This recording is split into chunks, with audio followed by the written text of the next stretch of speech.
Olá, estamos chegando com o quadro É Seu Direito, aqui na TV Câmara Campinas, um espaço para explicar de forma clara os direitos do cidadão garantidos pela legislação brasileira.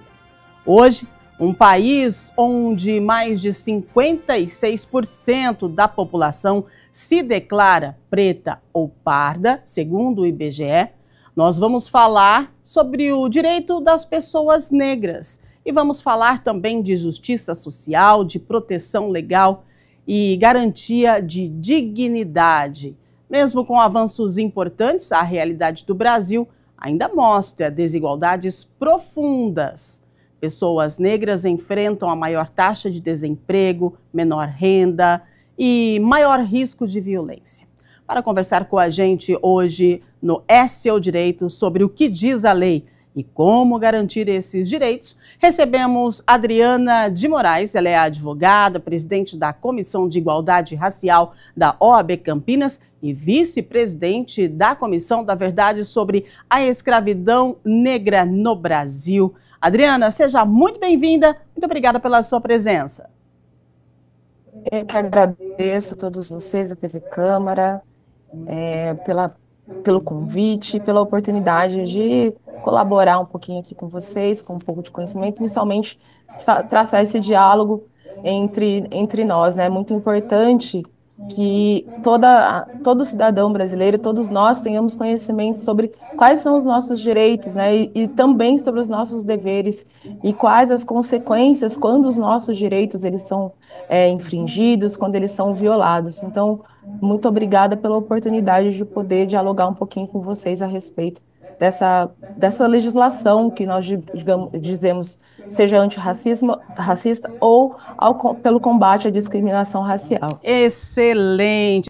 Começando pelo Estatuto da Igualdade Racial. Qual que é o objetivo principal dessa lei? Por que o Brasil precisou de um estatuto específico, mesmo já existindo a garantia da igualdade no artigo da Constituição Federal? Adriana. Vamos começar pela Constituição Federal, que é a nossa lei máxima, que é a nossa Carta Magna, que vai traçar as diretrizes normativas que deveriam e devem ser seguidas por todos os institutos normativos abaixo da Constituição. Então, como lei máxima, ela vai dizer como que as leis municipais, estaduais, as leis federais deverão determinar as práticas para o combate às discriminações. Então, eu tenho a Constituição Federal dizendo que nós temos que combater o racismo e eliminar todas as formas de discriminação. Temos também algumas convenções internacionais que foram ratificadas pela própria legislação brasileira, então que tornam e começam a ter status de emenda constitucional. Então tem o condão então elas precisam ser seguidas, elas precisam ser cumpridas, e aí vem o Estatuto da Igualdade Racial para trazer algumas premissas e alguns conceitos para que essas garantias constitucionais sejam efetivadas. Então, o primeiro ponto, né, o primeiro objetivo desse Estatuto da Igualdade Racial é fazer com que a população brasileira tenha igualdade de oportunidades, fazer também com que haja defesa dos direitos individuais e coletivos e o combate à discriminação de todas as formas, principalmente intolerância étnico-racial.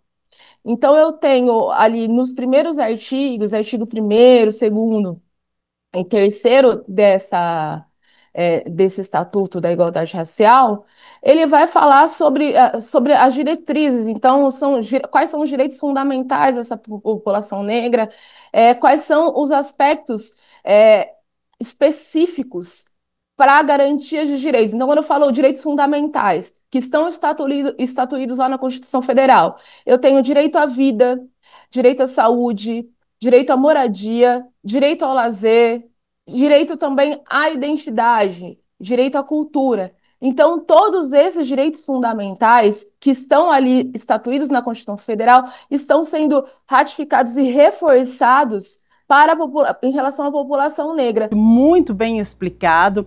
Agora, você pontuou a questão saúde, e eu gostaria que você explicasse para a gente, em relação à saúde, o Estatuto e a Política Nacional de Saúde Integral da População Negra determinam ações específicas, né? Na prática, o que a população negra pode exigir do SUS em termos de atendimento especializado? A gente fala também da anemia falciforme, a hipertensão e a mortalidade materna, que ainda é 2 vezes maior entre mulheres negras, isso segundo o Ministério da Saúde. Então, o que a gente pode exigir do SUS e quais são os nossos direitos garantidos por lei, o direito da população negra perante ao Sistema Único de Saúde brasileiro? Bom, em relação à anemia falciforme e a qualquer tipo de enfermidade que assole a população negra de forma mais específica, é importante que quando diante da possibilidade ou do diagnóstico, busque dentro do sistema de saúde profissionais especializados em relação à saúde da população negra e fazer esse questionamento se não houver. Se não, vou no meu posto de saúde, eu não tem nenhum profissional habilitado para isso, não tem um profissional hábil. Eu tenho sim que fazer esse relato para tentar a Secretaria Municipal de Saúde, ou mesmo fazer um protocolo dentro dos órgãos específicos, dentro da Prefeitura Municipal, falando em âmbito municipal, né, para relatar essa ausência. Nós temos um canal específico para que esses atos racistas sejam denunciados. Como que funciona a questão da denúncia, Adriana? Bom, nós temos dentro da ideia, né, do racismo, do que se tem de racismo dentro da legislação brasileira, a gente tem a forma de punição, a gente tem o racismo direto, né, que está lá na 7.786 de 89, 16 de 89, e que vai punir todas as formas de racismo direto. E aí nós temos as outras formas de racismo que não estão dentro desse escopo da legislação específica, que é uma legislação criminal. Nós não temos a punição da forma do racismo institucional. Porém, nós podemos fazer as denúncias, nós temos os canais, nós temos o Centro de Referência de Combate ao Racismo, aqui em Campinas, que que é possível ter como esse canal de denúncias para relatar esses acontecimentos. Também existem os canais de denúncia dentro da própria prefeitura, o canal Disque 100 e demais canais específicos para relatos sobre a ocorrência desses fatos. Porque, embora não estejam enquadrados como crime específico, porque precisa ser apurado, porque que não houve esse cuidado em relação a essa mulher, nós temos outras formas de punição e outras formas de aferição administrativa, principalmente de como foi feito esse protocolo, de como foi feito esse atendimento a essas mulheres. Então, isso precisa ser relatado.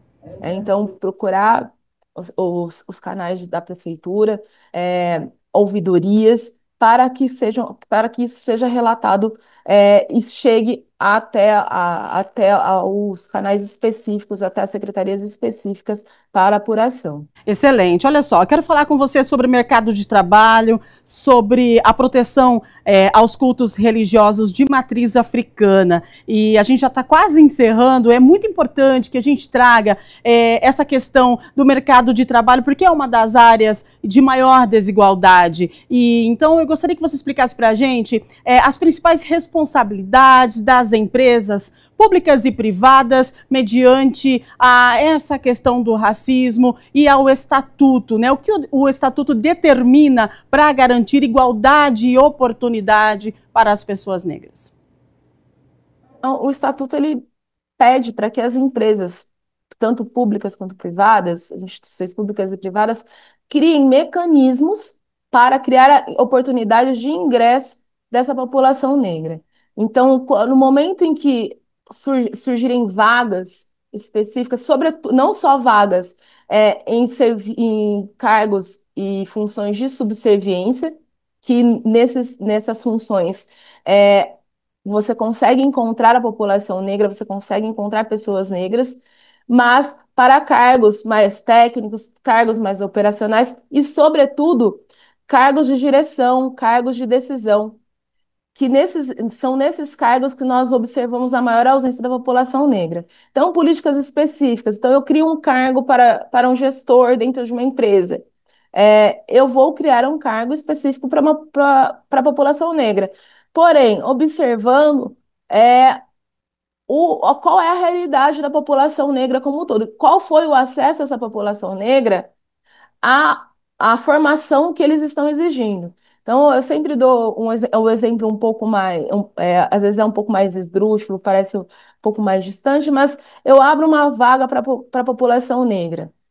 Eu quero um recém-formado em engenharia, que seja negro, e que ele já tenha iniciado uma pós-graduação e que ele já tenha uma fluência em inglês e desejável o mandarim. Nesse momento que você coloca essa vaga especificamente para um homem, seja um jovem, uma mulher, um homem negro, você de fato está promovendo uma política afirmativa? Você realmente está observando quais são as realidades específicas dessa população? Você realmente está permitindo esse candidato, que esse profissional negro, esse candidato à vaga? De certo que não. Você está criando uma vaga para empecilhar e para você criar justificativas para não contratação. Então, é importante que esse gestor, é importante que essa empresa, ao abrir essa vaga, ela observe quais são os parâmetros que a gente tem que observar. É uma vaga para engenheiro. Então, eu vou pegar os números. Eu tenho na empresa a capacidade de fazer uma gestão de pesquisa, tá? Qual vai ser a formatação desse profissional? Qual é esse profissional que eu tenho à disposição no mercado, que seja negro? Se eu quero realmente fazer a contratação. Ah, eu não consigo encontrar um engenheiro com especialização que seja um jovem, um recém-formado. Então, o que a empresa pode fazer? Promover essa qualificação. Afinal de contas, se fosse um profissional branco, isso seria feito. Afinal de contas, ele é um jovem recém-formado. E de certo, ele não vai ter nem condições financeiras, dada a discrepância também de acesso a cargos mais altos e a discrepância de salários entre pessoas negras e pessoas brancas, por óbvio que o acesso à educação especializada ela fica um pouco mais limitada à população negra.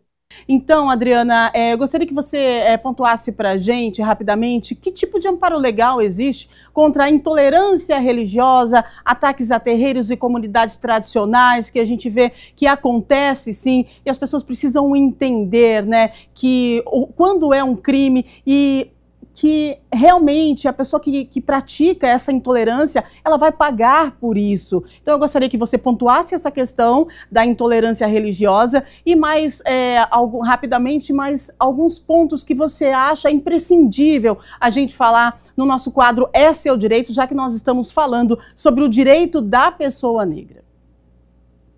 Bom, quando nós falamos em relação às religiões de matriz africana, existem vários aspectos importantes. Primeiro, na violação do seu direito ao culto religioso, e não só quando nós falamos os ataques diretamente aos terreiros, quando a destruição em si, mas também quando você, ao caminhar na rua com o seu quelé, com o seu fio de contas, com o seu torso, você sofre ataques.